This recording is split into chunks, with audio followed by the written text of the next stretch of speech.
Telat tadi, sedikit mules ya. Baiklah, untuk pertama-tama mungkin saya akan memberi informasi yang Anda mungkin tunggu-tunggu, yaitu nilai ya.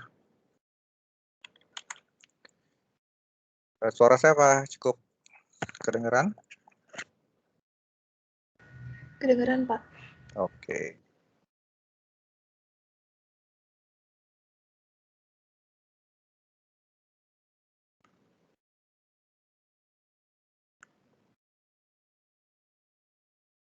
Sebentar.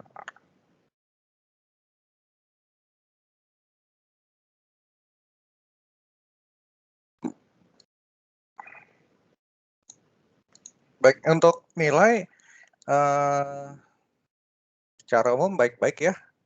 Range-nya berkisar antara 60 sampai 97 ya. Overall sih yang paling banyak range nilainya antara 80 sampai 90 ya. Jadi kenapa nggak ada yang dapat 100? Sebentar, saya akan coba cek. Jadi rata-rata itu pertanyaan nomor 2 ya, belum terjawab dengan baik. Pertanyaan nomor 2 itu mengenai prosesor yang dipilih atau microcontroller yang dipilih untuk kalau mau membuat sistem sensor polusi udara yang ditaruh di pinggir jalan raya yang kirim data ke cloud gitu ya. Jawabannya beragam nih. Ada yang menjawab hanya spesifikasi sensornya, ada yang menjawab Pentium. Saya lupa ya, Pentium dijawab oleh kelas ini atau kelas sebelah. Ada yang menjawab, ya pokoknya lucu-lucu lah ya. Tapi mostly semuanya benar. Ada sebagian besar sih menjawab 2 kategori, entah itu Arduino atau ESP8266. Ada satu lagi Raspberry Pi. Yang belum bisa mendapatkan 100 karena ini, kalau hanya menggunakan ESP8266 itu kan memang sudah ada WiFi. Tapi kalau Anda di tepi jalan, WiFi-nya nggak bisa connect kemana-mana. Jadi mestinya di situ ada tambahan keterangan bahwa Anda juga menggunakan jaringan eh, ke ke internetnya ya, misalnya menggunakan GSM modem, menggunakan LoRa, atau menggunakan Sigfox gitu. Itu. Kemudian untuk IoT connectivity protokol, komunikasi protokol untuk yang nomor 5 rata-rata menjawab benar ya. LoRaWAN, ada yang Sigfox, ada atau pakai GSM modem. Cloud untuk IoT juga sebagian besar benar, bisa pakai SAS, bisa menggunakan PAS. Namun kalau IaaS kurang tepat ya. IaaS itu kan hanya komputer dan OS-nya ya. Kalau SAS itu sudah include dengan software pendukung di cloud-nya. PAS juga demikian ya. Kayak AWS IoT itu adalah PAS ya, platformnya ya. Kalau SAS itu mungkin saya lihat ada beberapa yang menjawab menggunakan software tertentu yang sudah spesifik platformnya untuk tracking ya, itu ada juga. Mungkin kalau kayak Google Map ya, itu ya antara SAS dengan PAS juga ya. Karena dia sudah include, kalau dipandang sisi aplikasi untuk tracking ya dia sudah SAS. Tapi kalau untuk keperluan tracking mobil ya mungkin dia masih fiturnya masih perlu ditambahin ya. Nomor 1 ya mostly benar semua lah ya. Kemudian untuk yang nomor 3 sensor, saya rasa ini mostly benar semua juga. Ya ya itu cloud, ya seperti itulah ya. Mungkin saya bacakan yang dapat paling tinggi Varianto nih, 97. Kemudian Destin Joani 95, Ricardo Nugroho Jaya 95, Kennedy Genesis 94, Jennifer 93, Alvin Putra Sulaiman 92. Nah, sisanya antara 90 sampai 77 ya. Cuma ada satu yang dapat 60 nih. Sisanya ya mostly oke lah ini. Nanti untuk pertanyaan yang ada di UAS, saya pikir mirip-mirip aja seperti ini. Yang saya nilai itu nggak usah jawaban terlalu panjang, yang penting keywordnya pas ya, keywordnya itu tepat ya. Mau jawabannya panjang, bagus juga, lengkap gitu ya. Tapi kalau keywordnya tidak ada dalam jawaban panjang ya nggak bisa dapat nilai yang optimal juga. Gitu. Baik, ada pertanyaan mengenai ujian? Nanti nilai detailnya bisa dilihat di sistem lah ya, kalau udah keluar. Saya submit kayaknya minggu lalu deh.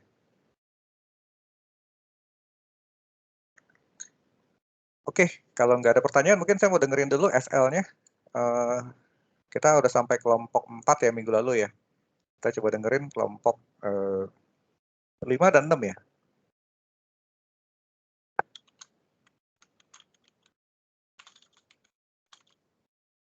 Bentar Pak, kita siapin dulu ya. Siap.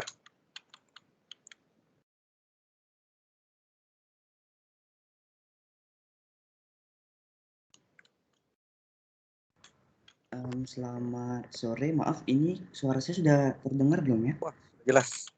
Jelas ya, baik. Sebelumnya selamat sore Pak Wijaya dan teman-teman. Ya. Maaf Pak, kami perlu nyalain kamera tidak ya? Sebaiknya nyalain aja, biar kebiasaan kalau presentasi online begini ya. Baik Pak.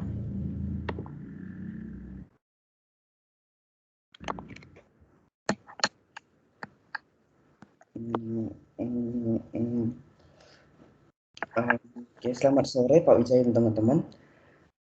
Kami dari kelompok 5 hari ini akan menjelaskan mengenai apa yang sudah kita explore pada range dari minggu lalu hingga hari ini.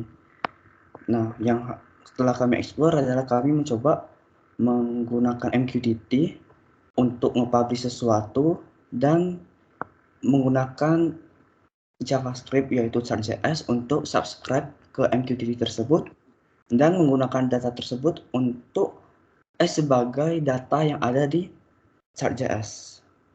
Next.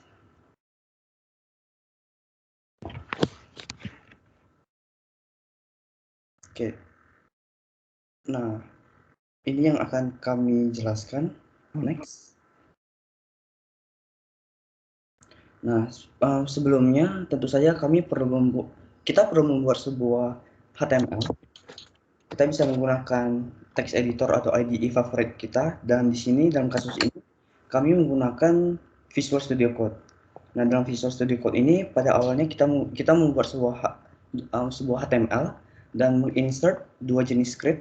Yang script pertama itu adalah script untuk Chart.js dan yang kedua adalah script untuk MQTT-nya. Next.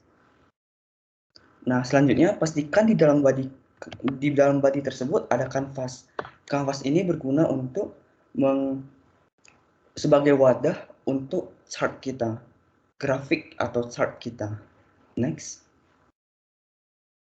Nah, selanjutnya kita perlu menginsert JavaScript kita. Itu bisa berupa dalam file yang sama, kita sisa di antara kedua text script, atau kita bisa membuat file baru dan source-nya itu mengarah ke file tersebut. Next. Nah, di dalam script atau file tersebut, di dalam kasus kami itu kami membuat file baru yaitu index.js. Di dalam file tersebut kita perlu menginsert terlebih dahulu MQTT kami. Yang pertama kita membutuhkan client ID, yang kedua tentu saja host. Di dalam host tersebut ada dua komponen, yaitu untuk websitenya sendiri dan portnya. Di sini kita menggunakan broker online, yaitu broker amqx.io dengan port 8083. Nah, selanjutnya juga kami ada menggunakan opsi dari kami MQTT. Di opsi ini kita menggunakan beberapa opsi yaitu ada live itu selama 60 detik. Lalu ada client ID adalah yang sudah kita random. Lalu ada protokol ID yaitu MQTT dan menggunakan versi 4 yaitu MQTT versi 3.1.1. Lalu setiap kali dijalankan bakal di-clean terlebih dahulu. Lalu ada reconnect period jika terjadi jika kita ada disconnect, dan ada connection timeout jika telah idle selama 30 detik. Selanjutnya kita akan menghubungkan MQTT kita dengan host dan opsi yang sudah ada. Next.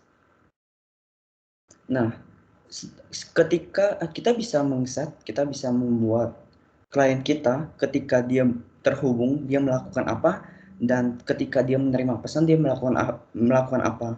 Pada kasus kami, karena kami hanya menginginkan kami punya klien untuk subscribe kepada topik tertentu dan tidak mempublish, maka kami membuat ketika dia terhubung, yaitu klien on connect, pertama kita memberitahu dulu kita console.log untuk debugging, kita terhubung ke klien yang mana, kita terhubung sebagai klien yang mana, dan kita subscribe ke topik apa. Pada kasus ini kami subscribe ke test topik dengan QoS atau Quality of Service level 0.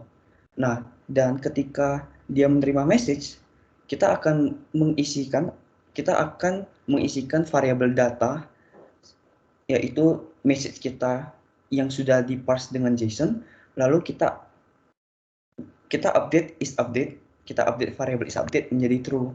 Ini berguna untuk memberitahu kepada si JavaScript atau si script untuk mengupdate kita punya chart. Next. Nah, di sini ada dua jenis kode. Yang pertama itu adalah untuk inisialisasi awal. Yang pertama kita mengambil konteks, yaitu ambil my chart. Dan kemudian kita akan menginisialisasikan my chart tersebut menjadi sebuah chart baru dengan type-nya line, datasetnya itu data yang sebelumnya, dan data tersebut akan diparsing, yaitu dalam sumbu X itu adalah time, dan dalam sumbu Y itu adalah price. Nah, set interval ini yang tadi saya ucapkan adalah yang diupdate. Pada kasus ini kami mengupdate-nya setiap 1 detik. Kami akan mendeteksi terlebih dahulu apakah isUpdate itu true. Jika isUpdate itu true, berarti si chart tersebut memerlukan update. Nah, ketika chart tersebut memerlukan update, maka kita harus mendestroy dulu chart sebelumnya. Kemudian kita perlu membuat chart baru. Pada kasus kami masih belum menemukan cara untuk adanya sebuah listener. Jadi ketika ada data baru masuk, si chart-nya ada listener, si chart-nya bisa update secara otomatis. Kami belum menemukannya. Next. Ini adalah hasil plotting dari yang kami lakukan. Untuk datanya sendiri, kami menggunakan sebuah tools online, yaitu JSON Generator. Di situ kita bisa mengrandom sebuah value. Kami merandom antara integer dengan date. Setelah itu, karena hasilnya random dan kami perlu mensortir JSON tersebut, kami menggunakan sebuah tools online lagi, yaitu JSON Sorter. Dan untuk publish, kami kemarin mencoba beberapa tools seperti MQTT-FX yang sebelumnya Pak Wijaya sudah jelaskan, dan kami juga menggunakan Mosquito dalam jenis command prompt. Dan kami menemukan kegagalan karena untuk di Chrome ini sendiri atau JavaScript ini sendiri, karena ini merupakan sebuah web, maka kita harus terhubung kepada port yang mendukung WebSocket. Dan jika tidak ada WebSocket, maka si JavaScript-nya yang bakal error. Dan sedangkan jika kita mencoba untuk menggunakan MQTT-FX dan Mosquito Broker untuk menghubungkan ke port yang ada WebSocket, maka di sana akan terjadi error. Oleh karena itu kami menggunakan lagi tools online, yaitu namanya HiveMQ. HiveMQ ini bisa digunakan untuk publish ke host yang tadi secara online. Jadi kami menggunakan JSON Generator untuk generate value yang random, lalu kami mensortirnya berdasarkan tanggalnya. Setelah itu kami publish menggunakan HiveMQ ke JavaScript kami. Lalu inilah hasilnya. Sekian dari yang bisa kami jelaskan. Oke, bagus ya. Saya coba lihat code Anda lagi deh. yang mana ya, Pak? Sebelum nah pada saat di sini nih, itu Ya. kan kamu sudah ada on message kan? Iya, Pak. Kenapa ini nggak langsung call ke ininya aja, ke update chatnya? Kenapa harus pakai is update lagi? Oh, itu yang kami pikir sih untuk memisahkannya ya, Pak. Jadi Mhm, karena sebelumnya tuh code ini sebelumnya tuh berantakan banget, Pak.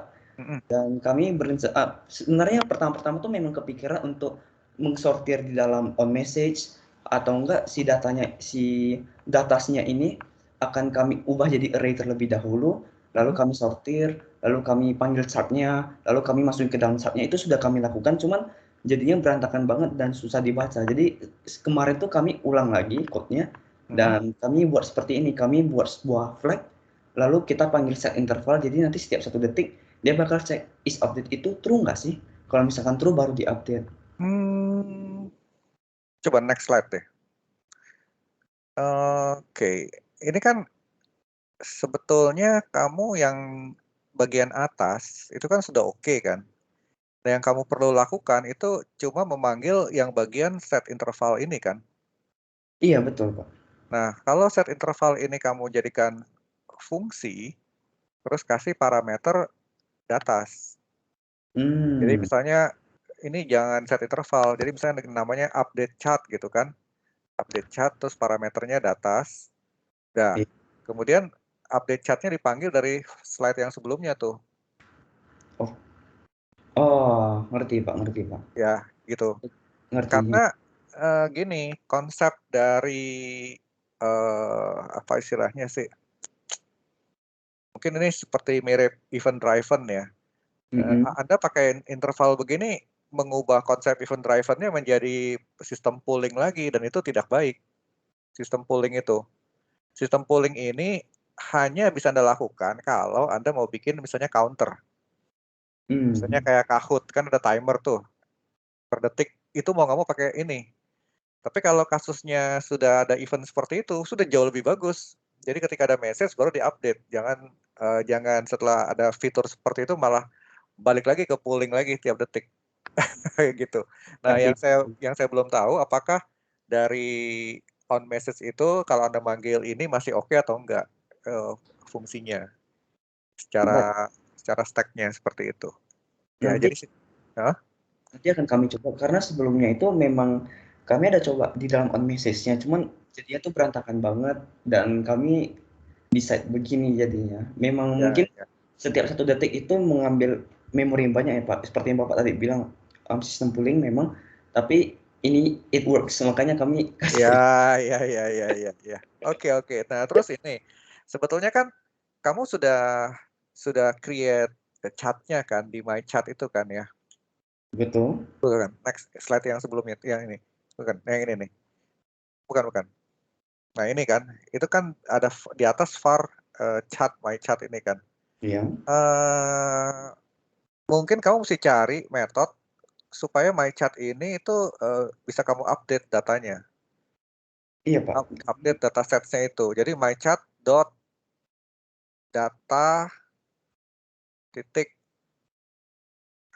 atau datasets gitu, nah baru di-update lagi.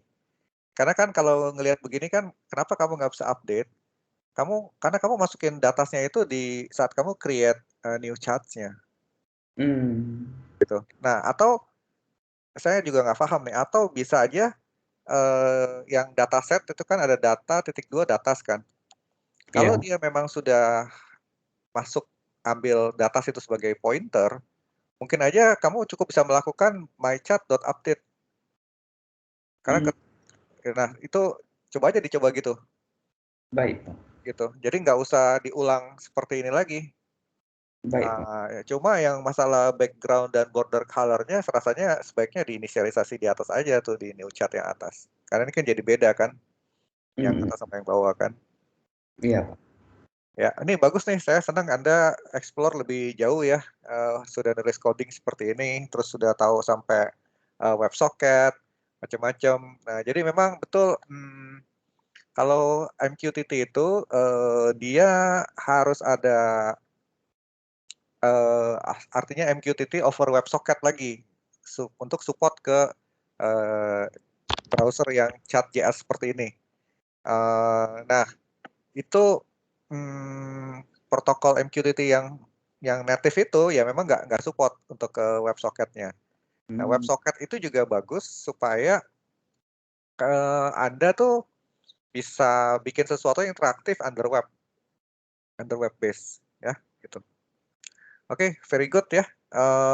Nanti mungkin bisa dicoba begini. Cari WebSocket untuk MQTT yang dimasukin ke browsernya, ke Chat.js, ke sistem JavaScript Anda ini. Nah, jadi dari WebSocket client subscribe ke normal MQTT broker. Nah, coba dicek seperti itu deh. Oke. Ya, nanti Anda bisa bikin klien generate data palsu, data random gitu untuk bisa data suhu udara. Kamu random aja. Nanti chatnya muncul tuh. Itu bagus tuh. Keren nih. Oke, bagus ya kerjaannya. Good. Thank you, Pak. Ya. Good. Oke, yang kelompok berikutnya kalau gitu.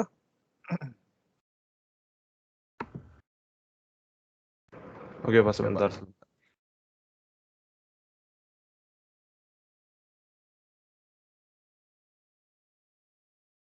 Sudah masuk, Pak. Ya, oke, sip. Sebentar. Oke. Sebelumnya selamat siang Pak Wijaya dan teman-teman. Pada kesempatan kali ini kami dari kelompok 6 akan mempresentasikan terkait dari platform I.O. sendiri. Kelompok kami, ini belum di ini, Mak. Kelompok kami terdiri dari saya, Antonius Riki, Michelle Setiawan, Kennedy Genisius, dan Ricardo. Nah, kita perlu tahu dulu dari pengertian dari platform I.O. itu sendiri. Nah, jadi dia itu adalah sebuah IDE yang adalah sebuah lingkungan pengembang terintegrasi untuk IoT. Nah, dia itu bisa diintegrasikan ke dalam dari NetBeans, CodeBlocks, dan juga Visual Studio yang sering kita pakai. Nah, dia itu digunakan untuk membuild, upload, monitor program yang telah kita buat pada perangkat embedded. Nah, tak hanya dapat melakukan tugas-tugas dasar itu, tapi di platform I.O. ini, kita juga bisa melakukan pengelolaan library dan sebagainya. Nah, platform I.O. ini juga merupakan salah satu yang baik digunakan untuk lebih mendalam, developer yang lebih mendalam. Alasannya kenapa? Karena dia itu memberikan keleluasan pada tadi pengelolaan library-nya dan juga konfigurasi board. Nah, dari segi keuntungannya sendiri, dia itu cukup unik. Dia itu cukup lengkap dan juga mampu digunakan untuk menjalankan kode dari berbagai arsitektur microcontroller. Di sisi lainnya juga tampilannya juga sederhana dan ringan. Nah, untuk instalasi mungkin sudah pada tahu, kalau dari Visual Studio Code, kita masuk ke extension, lalu kita cari platform.io, kita install, lalu nanti setelah selesai akan muncul pada bagian kiri bawah itu berupa home, yang bisa kita tekan untuk masuk ke platform IO Home. Ini merupakan tampilan dari platform IO Home. Nah, di project dari platform IO itu ada dua file penting. Yang pertama itu ada platform IO.ini, yang dimana dia itu mengandung semua spesifik parameter dalam project. Nah, file ini memungkinkan untuk menentukan dari platformnya, opsi build-nya, dan banyak parameternya. File ini merangkum parameter yang paling penting saat memulai project, seperti cara pembuatan dan menambah lingkungan board, menentukan kecepatan unggahan seperti monitor speed, upload speed, dan juga kecepatan port serial, menginstal dan memperbarui library project, dan lainnya. Nah, ini contoh dari platform.io.ini-nya. Nah, di situ juga ada 3 parameter penting, ada platform, board, framework, dan ada lainnya. Dari platformnya sendiri itu disesuaikan dengan SOC yang digunakan oleh board, seperti ESP32, SP8266, lalu ada juga board yang merupakan dari development boardnya itu sendiri, dan juga ada framework, itu lingkungan software yang menjalankan project seperti Arduino dan lainnya. Kita akan dijelaskan oleh rekan saya.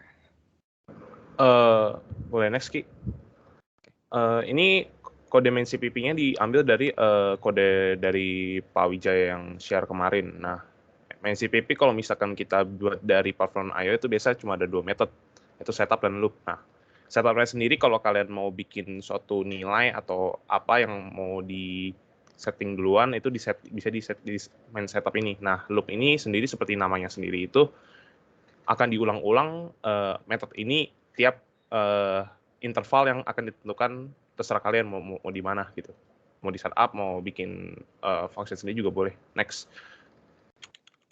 Nah, ini contoh dari, coba next dulu, ini belum yang gini.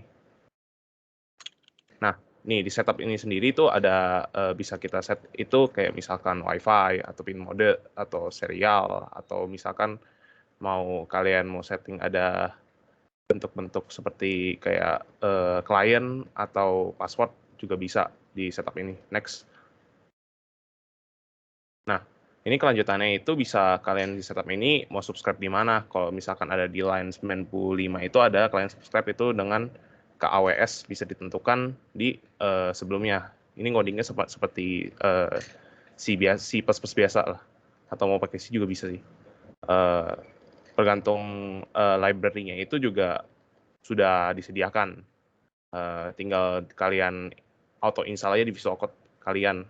Dia auto seperti apa ya? Jadi kalau kalian buka codingan itu selama internet kalian connect ke internet, dia akan auto install sendiri.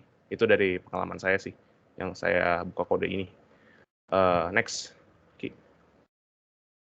Nah, ini kalau misalkan kalian ingin mempublish dalam seperti ke AWS yang seperti bapaknya demonstrasikan kemarin dalam bentuk humidity dan temperatur. Nah, humidity dan temperatur sendiri merupakan nilai random dari yang humidity 20 sampai 90 dan temperatur itu antara 10 sampai 70. Nah, karena tidak menggunakan sensor ya kita pakai HMT yang untuk dipublish ke AWS yang diberikan bapaknya. Next. Nah, ini ya bagian loop itu sendiri akan mempublish setiap 10 second tergantung dari last message dan interval yang ditentukan. Nah, dia sendiri akan menyalakan LED yang ada di board itu gerak-gerik sama 0,1 detik atau 0,9 detik. Itu tergantung dari settingan kalian juga sih. Jujur ini kami tidak sudah mencoba untuk melakukan build dan upload ini, cuma gagal ternyata karena memang membutuhkan sebuah board ESP dan kami itu tidak ada yang punya dan belum order. Itu aja sih kalau sejujurnya. Next. Ini sekian dan terima kasih, Pak. Oke, good. Cukup bagus, walaupun nggak punya botnya, tapi Anda sudah bisa menjelaskan dengan baik ya. Baik, ada pertanyaan sampai di sini dari kelompok yang presentasi maupun yang belum presentasi? Oke, kalau nggak ada, saya akan mulai share screen-nya. Kita lanjutkan ya hari ini tentang IoT sensor.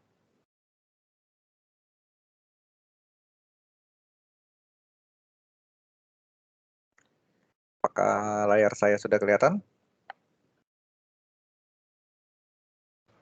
Sudah, Pak. Oke. Ya, ini lanjutan dari minggu lalu. Jadi minggu ini nanti kita akan coba melihat bagaimana kita main sensornya ya. Sensor yang kita pakai ini sensor humidity, suhu dan kelembaban ya. Ini sensor cukup umum. Kalau Anda browsing di internet, banyak yang jualan.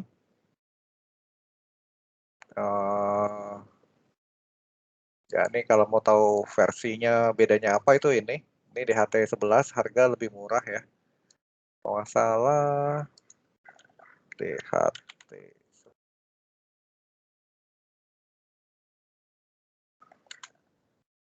shopping.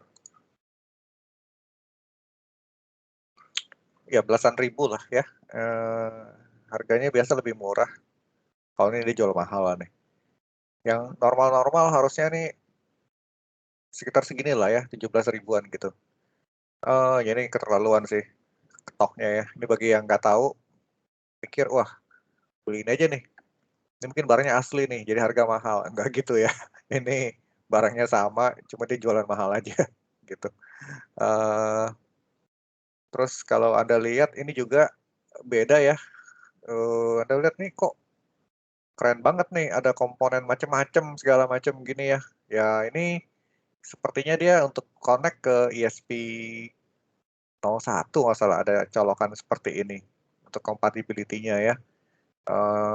Terus ada tambahan tombol gitu-gitulah. ESP01 tuh yang seperti ini. Nah, yang ini. Nah, yang lucu kan ini microcontroller boardnya aja baru 24.000, 23.000, 19.000. Masa ininya jualnya harganya segini, kan nggak masuk akal ya. Nah, jadi bagi penggemar barang-barang mewah, jangan mau tertipu ya. Elektronik itu komponennya sama. Mahal murah tergantung toko yang jual. Nah, kalau ini memang beda. Ini harga beda karena jenis komponen juga berbeda ya. Kalau ini sih komponen murah ditambah komponen sedikit yang murah-murah ini harganya jadi mahal gitu. Normalnya segini. Kalau Anda lihat THT22 juga harganya sebenarnya nggak terlalu, ya mungkin harganya double kali ya. Lihat di bagian shopping, ya ini memang price-nya agak mahal ya. Kita lihat di sini kali lebih jelas.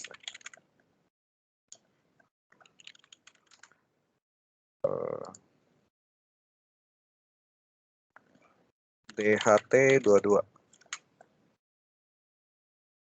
paling rendah. Ya ini paling rendah harga segini ya. Ya ada desain ini box untuk 3D print-nya. Nah, ini pre-order. Ya ini yang masuk akal segini harganya ya, 30 ribuan. Jadi dibanding yang ini ya harganya sekitar segini. Bedanya apa? Lihat dari sini nih.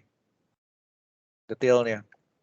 Jadi dia itu suhunya cuma 0 sampai 50 derajat. Plus minus 2 derajat. Sedangkan ini bisa minus 40 sampai 125 nih. Dan lebih teliti, 0,5 detik. Dan humidity-nya dia cuma dari 20 sampai 80. Jadi kalau Anda pakai dia untuk humidity yang di atas 80%, dia udah nggak bisa baca. Dia udah saturate. Nah, kemudian juga levelnya hanya 5%. Sedangkan ini 0 sampai 100. Dan lebih akurat ya, 2 sampai 5%. Kemudian sampling rate artinya Anda mau baca dia per berapa cepat sih. Kalau yang si DHT11 hanya bisa per 1 detik. Kalau ini 1 detik bisa 2 bacaan. Nah, kalau yang lain semua sama. Nah, jadi beda harga karena beda spesifikasi. Mana yang lebih bagus? Ini seperti pertanyaan saya di ujian ya.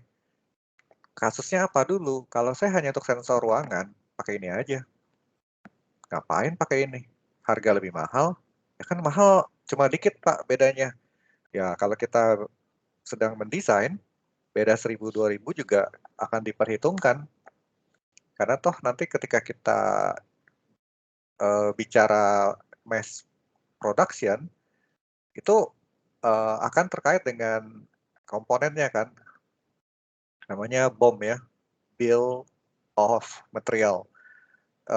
Kalau kita produksi cuma satu ya, beda 10.000 nggak efek ya. Kalau kita bicara produksi 1.000 unit, nah itu baru terasa bedanya. Jadi spek tergantung dari use case. Itu paling penting. Anda akan mengingat kata-kata saya ini setiap kali Anda nanti akan mengajukan solusi kepada your customer di kemudian hari. Jadi pertama kali menurut saya yang paling penting adalah know your customer need. Setelah itu baru kita design the suitable solution untuk mereka. Itu yang paling tepat ya.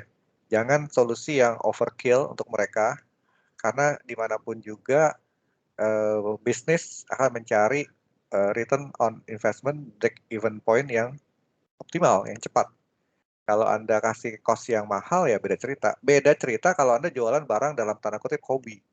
Nah, kalau hobi itu orang udah nggak peduli harga ya. Kayak ada yang suka Apple, harganya mahal juga, ya beli aja. Walaupun ya memang kita nggak bisa beda antara Apple dengan Android ya. UI-nya beda, spek itu bukan artinya spek Apple to Apple, prosesor, kamera begitu ya, tapi the whole system speknya. Ya overall menurut saya Apple lebih stable environment-nya, baterai lebih irit dibanding Android, walaupun speknya sama gitu. Sama kayak saya punya PC misalnya ya, saya running Windows sama saya running Linux. Linux lebih efisien dibanding saya pakai Windows, walaupun spek hardware-nya sama. Nah, jadi itulah kalau kita bicara sistem. Nah, dalam hal ini sih di slide ini cuma dikasih contoh menggunakan ini. Nah, apakah dari sini masih ada sensor-sensor yang lain? Banyak ya. Ada sensor yang mahal nih. Saya nggak tahu di sini ada jual atau enggak ya. SAT75. Saya pernah beli nih di AliExpress. Masih ada ya. Saya nggak beli di sini ya, saya beli di luar. Anda lihat, saking mahalnya rata-rata pre-order. Ini sensor nih cuma sama, humidity dan temperatur. Malah kalau Anda lihat, ini lebih polos lagi. Bentuknya kayak begini, nggak ada bungkus. Kenapa lebih mahal? Karena speknya lebih hebat. Nah, ini yang ada stok aja harganya segini ya, 1 jutaan ya. Berkali-kali lipat kan dibanding yang tadi belasan ribu itu. Nah, apa sih hebatnya? Mesti dilihat ini. SDHT 22 lah misalnya, jangan bandingin sama yang terlalu murah gitu ya. Nah, ini dia ada comparison-nya nih. Nah, ini Anda lihat di sini ya. Ini repeatability-nya beda jauh nih. 0,1%. Ya, repeatability artinya saya ngambil data sekarang dan saya ngambil data 2 detik kemudian, itu perbedaannya hanya 0,1%. Tapi kalau yang ini, saya ngambil data sekarang, ambil 2 detik kemudian, mungkin sudah berbeda nih. Walaupun environment-nya tidak berubah ya. Jadi ini repeatability-nya lebih bagus. Dan ini juga dia sudah lebih detail ya ininya. Saya sendiri sempat mencoba ya, kalau dia menggunakan ini, dia akan lebih cepat dibanding menggunakan yang DHT11 ya, atau DHT22 ya. Ini kalau lihat detailnya seperti inilah, grafiknya ini juga macam-macam nih. Kalau menggunakan bahan yang khusus ya. Ya, ini ada orang kalau mau lihat lebih detail, bla bla bla bla gitu. Intinya harga nggak bohong lah, dan harga komponen itu saya pikir dengan tahu tipe komponennya, kita kalau belanja relatif nggak berubah ya. Jadi kalau dibilang ada yang palsu nggak Pak? Rasanya kalau tipe komponen elektronik begini, itu jarang dipalsukan. Jadi speknya memang dia yang keluarin, satu company itu aja. Karena nggak mudah ya untuk bikin seperti ini. Nah, kemudian untuk cara koneksinya,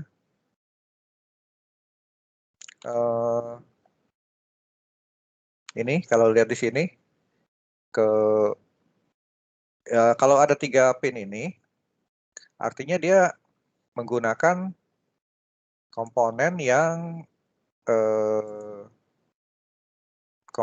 3 pin ya. Jadi komponen yang 3 pin itu adalah komponen yang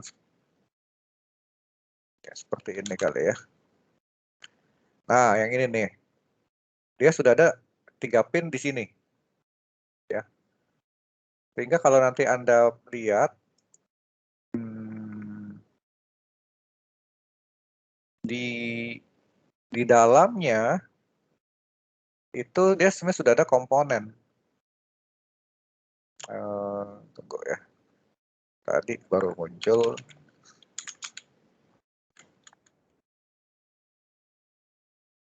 DHT22 ya.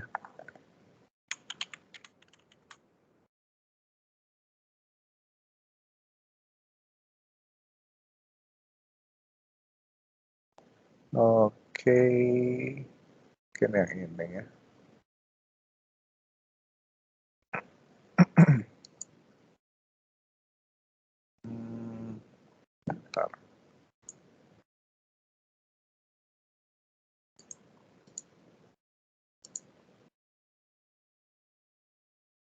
Nah, oke. Ya, kalau Anda lihat di sini, dia bot ini kan asli komponennya tuh begini ya, 4 pin ya. Jadi kalau Anda lihat pin connection-nya tuh begini nih. 1 pin VCC, 2 data, 3 itu NC. NC artinya not connected. 4 itu ground. Nah, kalau Anda lihat koneksinya seperti ini, terus Anda beli komponen yang ini, jalan sih jalan, tapi dalam beberapa circumstances mungkin aja hasilnya tidak baik ya. Bisa aja hasil pembacaannya bisa nggak stabil atau bahkan error tidak bisa dibaca. Kenapa? Karena sebetulnya dari pin data ke VCC itu menurut factory dari DHT22 disarankan menggunakan resistor pull up. Apa itu resistor pull up? Nah, ini dia. Kalau Anda perhatikan di sini, nah saya nggak bisa gedein ini gambar ini. Di sini ada ini kapasitor namanya ya. Nah, ini ada resistor nih. Ini dia nih. Ini adalah resistor pull up-nya. Resistor pull up itu yang menghubungkan antara data dengan VCC. Jadi kalau Anda lihat di sini, kalau menggunakan yang polos, yang tanpa ada botnya, berarti Anda mesti tambahan resistor nih. Ini ada yang 1 kilo, boleh 10 kilo, boleh. Antara apa? Antara pin VCC, ini nyambung semua. Ini ke VCC, pin ini ground, kemudian ini data ya. Masuk ke pin 2 ini. Jadi ini sambung ke resistor. Ini nyambung ke resistor. Inilah resistor pull up. Jadi kalau Anda pakai satu komponen yang ini, berarti perlu tambahan resistor pull up. Nah, kalau yang ini nggak perlu. Kenapa?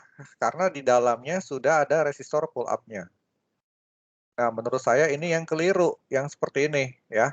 Ini yang nggak bagus. Ini dia polos-polos aja nih, nggak ada resistor pull up dari data ke sini. Ini yang tidak saya sarankan. Dan di YouTube ini banyak beredar yang aneh-aneh ya. Kalau kita ragu-ragu tentang satu topik, bisa aja kita ikutin. Padahal itu tidak benar ya. Nah, ini juga seperti ini nggak benar nih. Ini dia connect langsung tanpa menggunakan resistor pull up gitu. Nah, berdasarkan data yang itu, saya membuat skematik seperti ini. Nah, kalau di elektronik ini namanya skematik ya. Ini saya menggunakan ESP8266. ESP8266-nya yang kayak gini.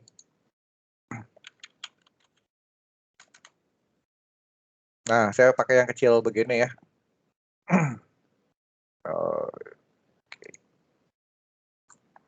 Jadi yang kayak gini. Nah, yang kecil ini ya, ESP8266-nya. Terus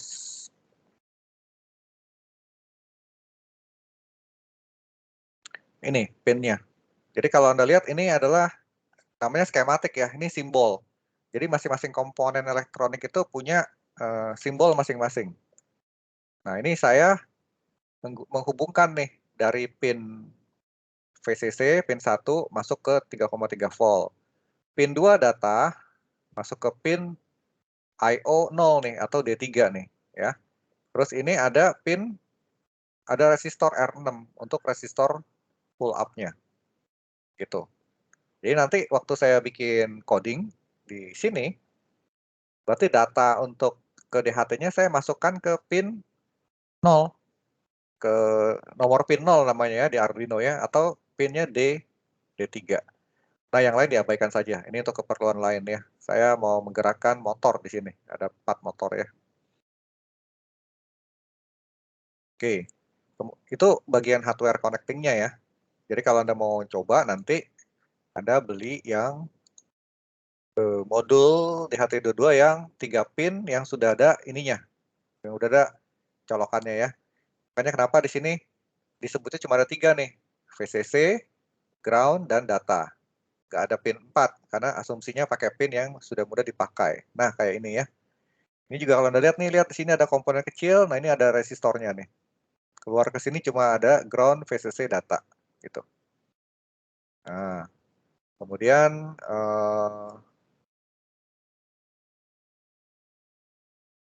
berikutnya software. Nah, softwarenya itu saya mau pakai namanya DHT Sensor for ESPX. Jadi nanti kalau Anda menggunakan platform I/O, gini ya. Jadi Anda bisa aja bisa new project begini, kasih nama, misalnya ESP8266 DHT11. Terus ininya pilih ESP8266.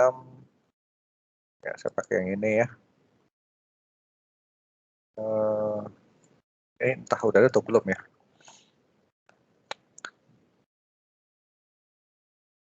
Saya lupa.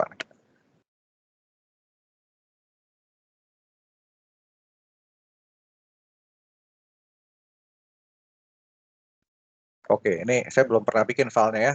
Jadi kalau Anda bikin filenya akan kosong seperti ini, ya. Nah, ini bagus lah, biar Anda bisa ikutin step by step ya. Oke, berikutnya apa yang Anda lakukan? Nah, kalau saya biasa akan coba bikin yang simple dulu, yaitu LED-nya blink dulu. Saya pakai ini LED built-in output ya. Ini dulu nih. Kemudian di sini digital write, LED built-in. Nah, saya ESP ini aktifnya dia low. Kalau dia mau nyala low. Terus delay 100 milisecond. Kemudian saya matikan ya. Jadi matikannya tuh high. Ininya kasih 900. Sorry, ininya high. Nah, ini dulu yang kita lakukan. Terus lihat di bagian sininya. Ini itu saya mesti kasih tahu namanya upload port sama dengan lihatnya di mana. Anda masuk lagi ke sini ke bagian device. Kalau Anda menggunakan Node MCU yang biasa, maka di sini cuma muncul satu. Karena saya menggunakan ESP Programmer, dia akan muncul 2. Nah, ini yang mana ambil yang paling tinggi, COM14. Apa yang dilakukan? Di sininya environment-nya pilih yang ini, ESP8266 DHT11 ya. Environment-nya ESP12E. Ini di ESP12E. Di save, terus kita compile. Oke, ini kalau belum not found, ini saya close, ini close, ini close. Oke, ini saya close dulu, terus saya compile lagi.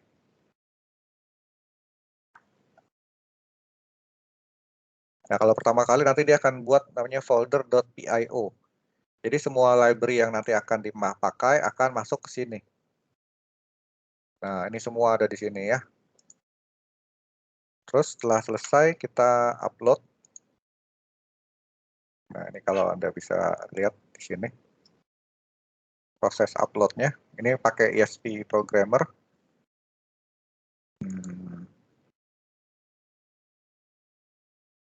Ya, ini ESP Programmer-nya ya, alatnya kayak gini.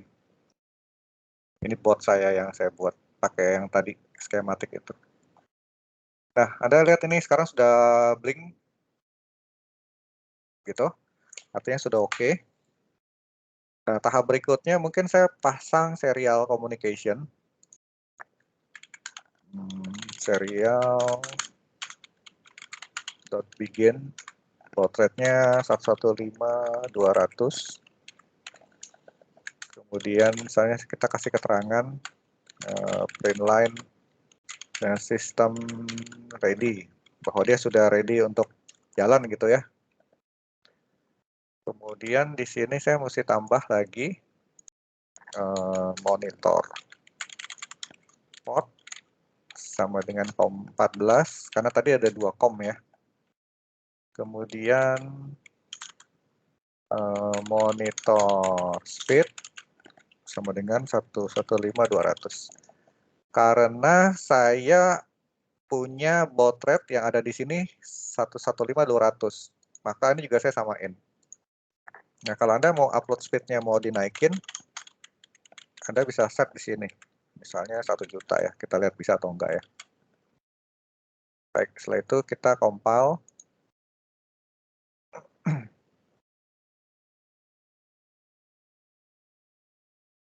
Oke, sukses. Ini saya close dulu, terus saya upload.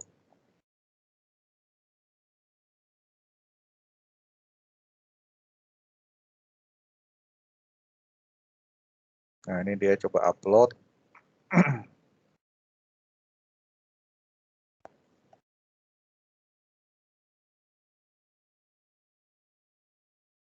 Ya, sepertinya saya tambah parameter malah lebih lambat dibanding yang tadi ya. Tadi mungkin dia bisa auto detect. Oke, terus saya hidupin serial monitor pakai ini. Nah, ini karena saya cuma running sekali, saya mesti reset kembali ini. Nah, itu dia. System ready. Kalau saya mau berulang kali, ya saya bisa pesan variable counter di sini.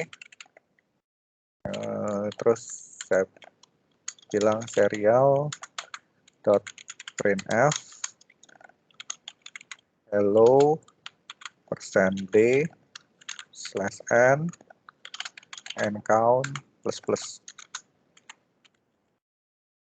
Ini karena nggak bagus tadi.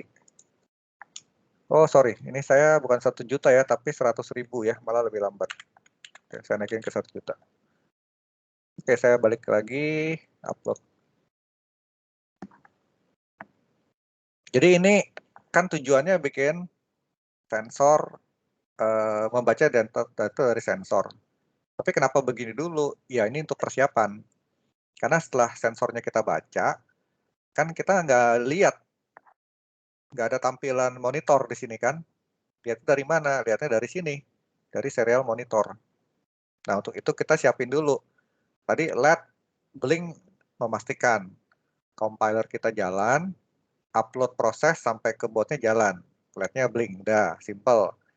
Tahap berikutnya tes monitornya jalan nggak ini. Nah sampai sini kan sudah jalan nih. Berarti kita punya platform sudah oke. Sekarang tinggal connect ke DHT-nya. Tadi connect ke DHT-nya, di sini menggunakan sensor ini, DHT sensor for ESPX, oke? Nah sebelumnya saya kasih keterangan dulu nih, kan tadi dari skematik kita tahu datanya masuk ke pin 0 ya atau D3 ya. Nah jadi di sini saya define dulu nih, define, misalnya pin DHT adalah 0. Tahu dari mana 0? Ya dari sini ya. Ini IO 0, artinya dia nomornya 0 kalau di Arduino ya. Walaupun di sini pin fisiknya 12 tapi labelnya ini 0, IO 0. Nah, supaya saya gampang lihat dari sini. Terus library-nya dari mana? Lihat di sini, ambil di library, ketik DHT. Nah, ini ada berbagai macam. Ada yang pakai ini, ada yang pakai ini.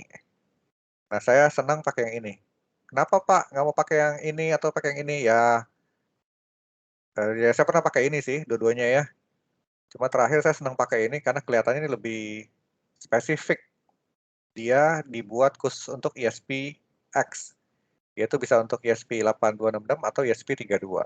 Nah, Anda tinggal klik aja di sini. Terus tinggal pilih add to project. Projectnya pilih yang mana. Yang tadi kita mau buat itu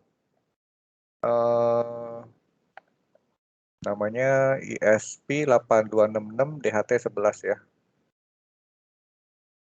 Banyak juga ya. ESP8266.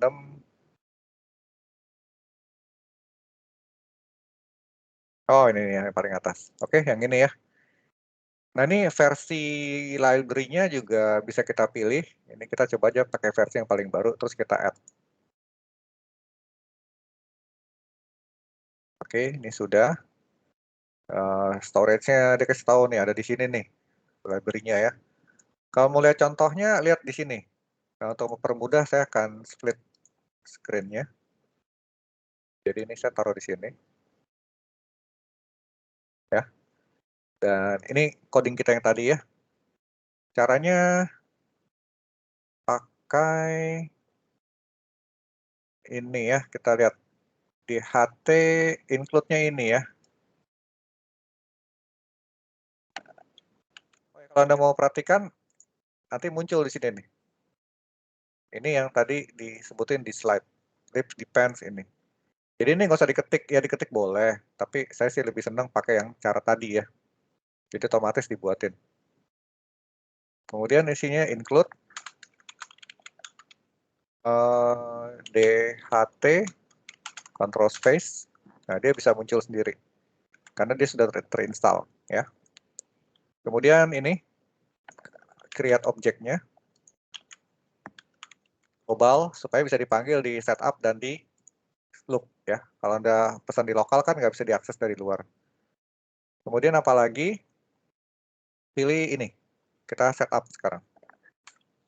DHT titik setup. Anda lihat ini pinnya yaitu pin 0 ya. Jadi saya pakai ini aja pin DHT ya. Kemudian dia ada dua pilihan. Defaultnya adalah DHT 11 ya. Cuma saya lebih senang menggunakan yang ini. Ya, kalau dia bisa auto detect modelnya, cuma saya lebih senang menggunakan yang langsung kita spesifikasikan, yaitu DHT ISP.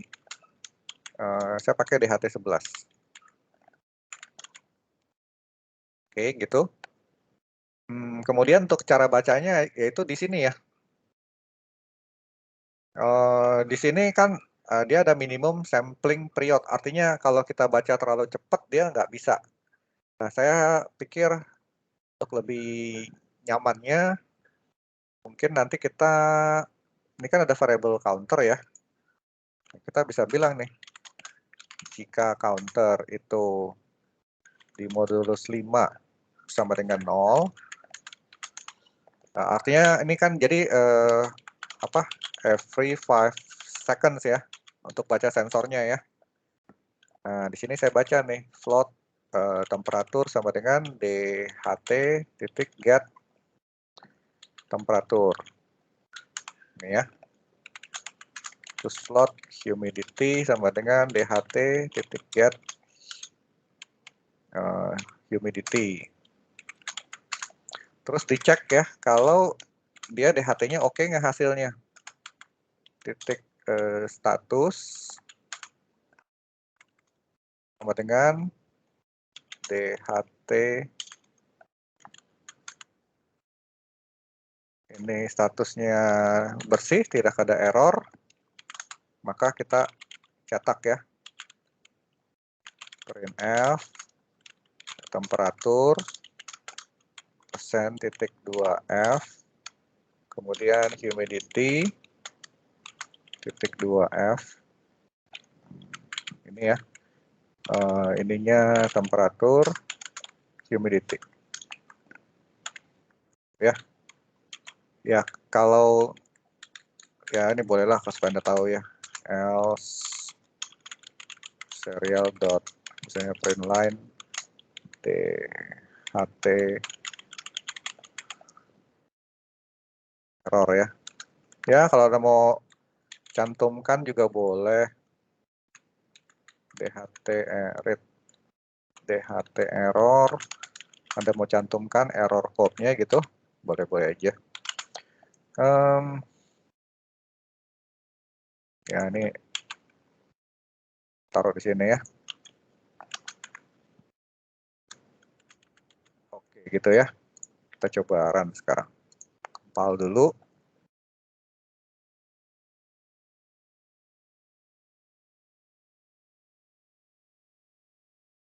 Nah ini setelah itu kita coba upload.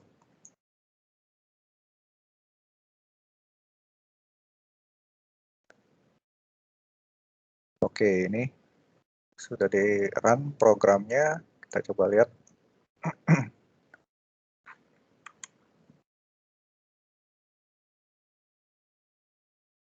Nah, dia baru muncul tuh ya.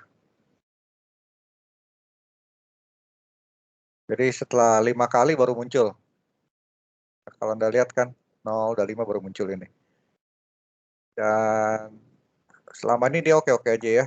Ini saya coba pegang sama tangan. Anda bisa lihat suhunya mungkin bisa pelan-pelan naik. Dari ini 26,10 ya.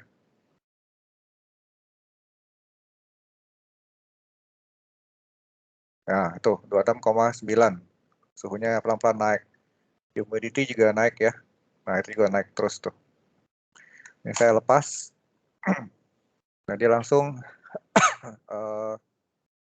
mungkin nanti turun lagi ya.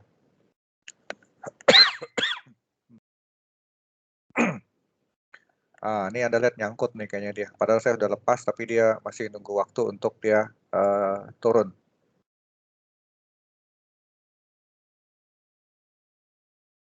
Nah, saya coba tiup ya. Nah, dia baru turun nih. Nah, ini respon seperti ini tergantung dari kualitas dari sensornya. Semakin baik kualitas sensor, dia respon terhadap penurunan atau perubahan di environment akan lebih cepat gitu ya. Ini bedanya sensor mahal dan sensor murah lah. Oke. Sampai sini ada yang mau ditanyakan? Jadi caranya nggak susah ya. Nah, setelah itu, kalau lihat di slide,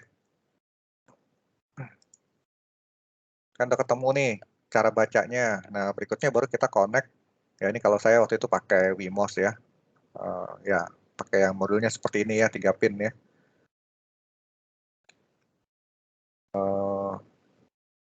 Ya, ini ya, code-nya mirip-mirip lah ya. Nah, untuk ke AWS IoT SDK-nya, kita harus download 3 file. Untuk root certificate, device certificate, private key. Ini didapat dari si AWS IoT-nya waktu kita create things-nya.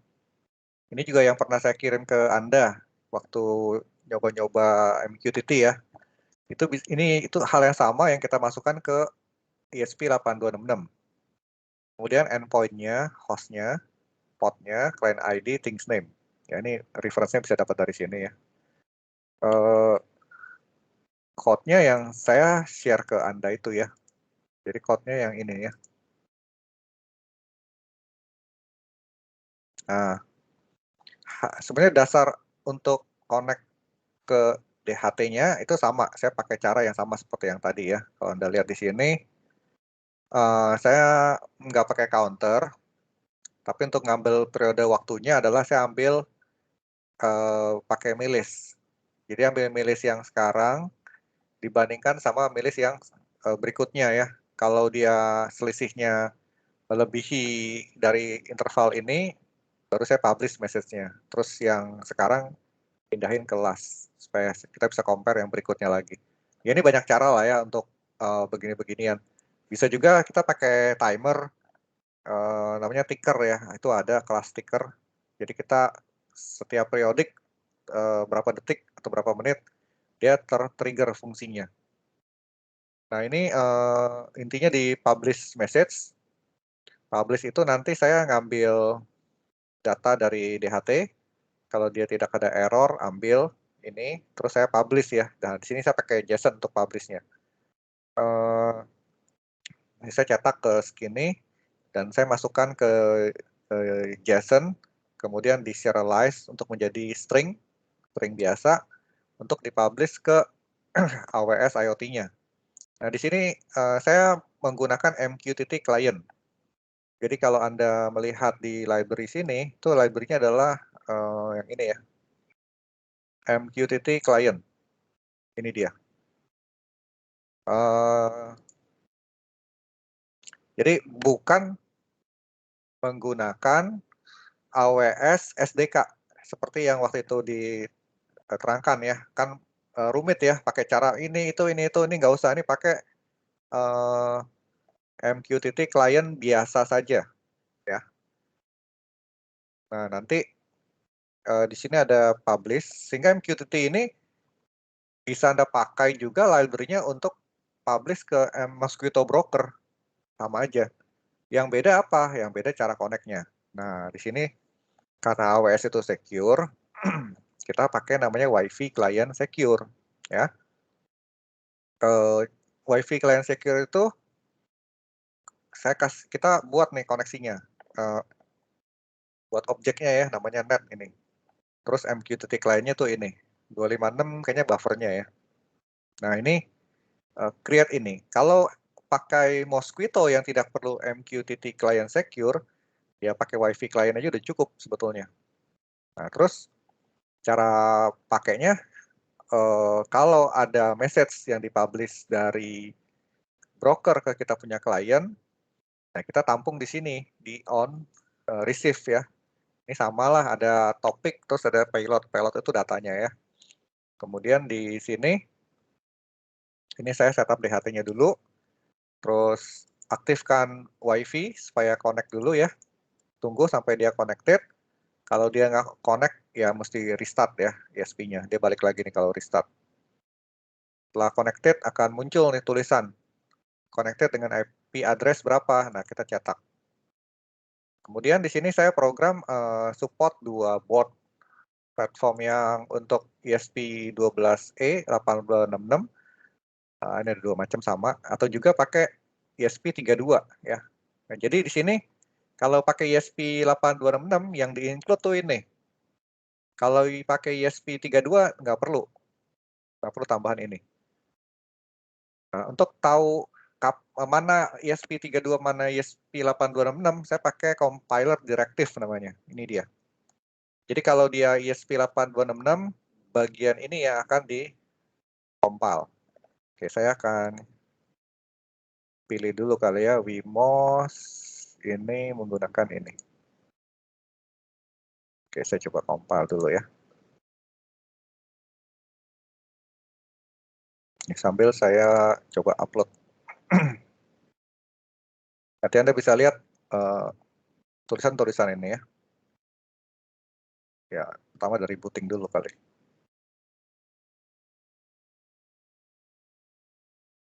Nah, ini booting. Terus dia coba, kalau sudah connected nih. Terus connected ke time server.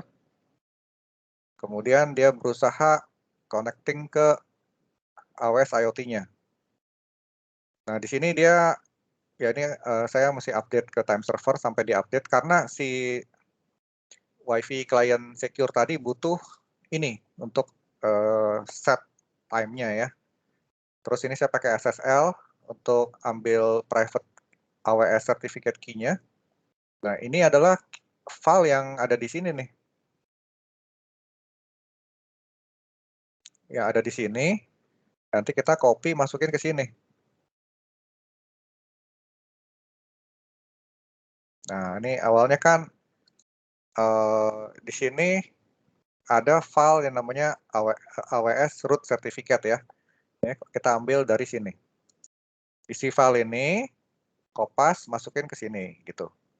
Kemudian yang berikutnya lagi device certificate, yaitu yang ini. Yang ini ya, copy juga ke sini, bikin juga yang private key. Yang ini ya. Nah, gitu ya. Jadi kalau Anda nanti mau ganti, tinggal ganti di sini aja dengan key yang waktu itu Anda terima waktu pembagian kelompok tugas MQTT. Nah, kalau Anda pakai ESP32 lebih simpel, cuma begini aja. ESP826 lebih susah, harus pakai begini. Ya, ini endpoint-nya, yaitu yang ini ya, dan seterusnya. Terus things-nya juga, karena MQTT kan itu client ID ini. Client ID-nya harus unik kan, makanya ini nggak boleh berbeda ya. Nah, kalau dia connected, tampilkan dia sudah connected. Nah, sekarang kita lihat di konsolnya ya. Konsolnya nih, kalau lihat di sini, ini saya clear dulu lah. Ya, saya subscribe ke topik ini nih.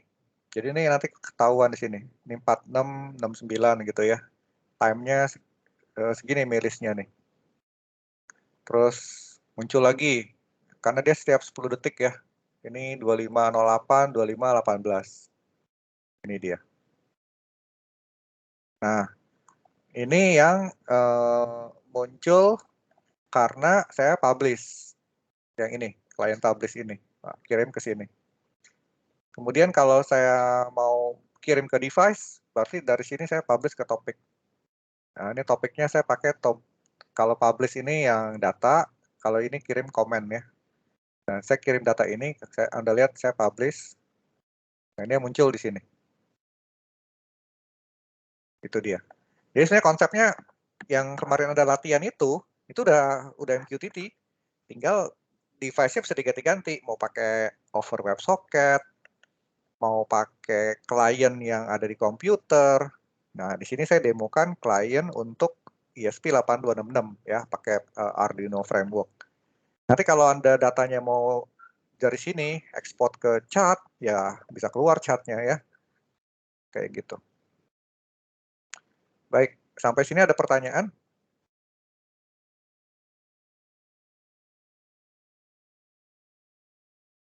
Baik, kalau nggak ada, saya akan absen.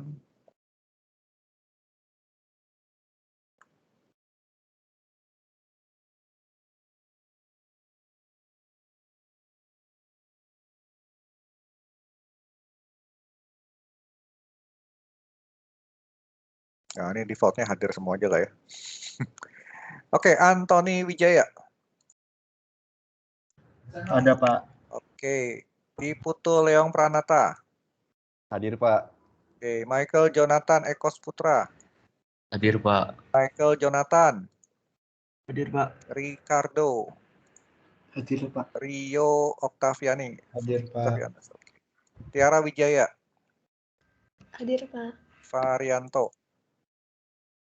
Hadir, Pak. Will Frando. Hadir, Pak.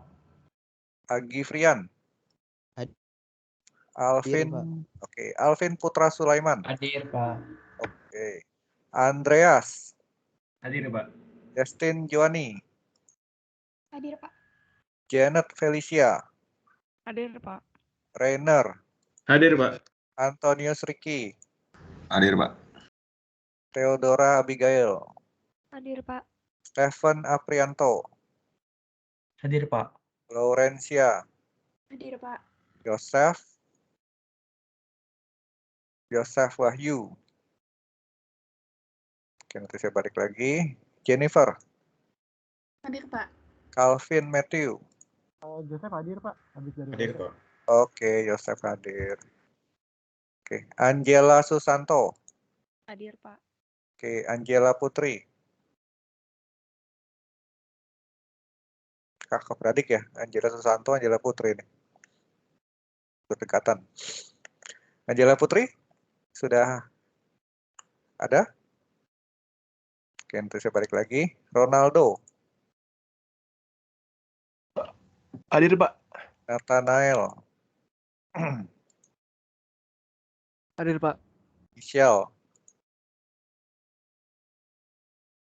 Hadir, Pak. Oke. Michelle. Kesia. Hadir, Pak. Oke, Kennedy. Hadir, Pak. Jovian. Hadir, Pak. Ferdiana. Hadir, Pak. Oke, Eric. Hadir, Pak. Oke, Angela Putri, sudah ada? Hadir, Pak. Oke, sip. Oke. Untuk SL-nya saya kasih Anda kesempatan bebas, silahkan mau pilih apa aja untuk minggu ini ya.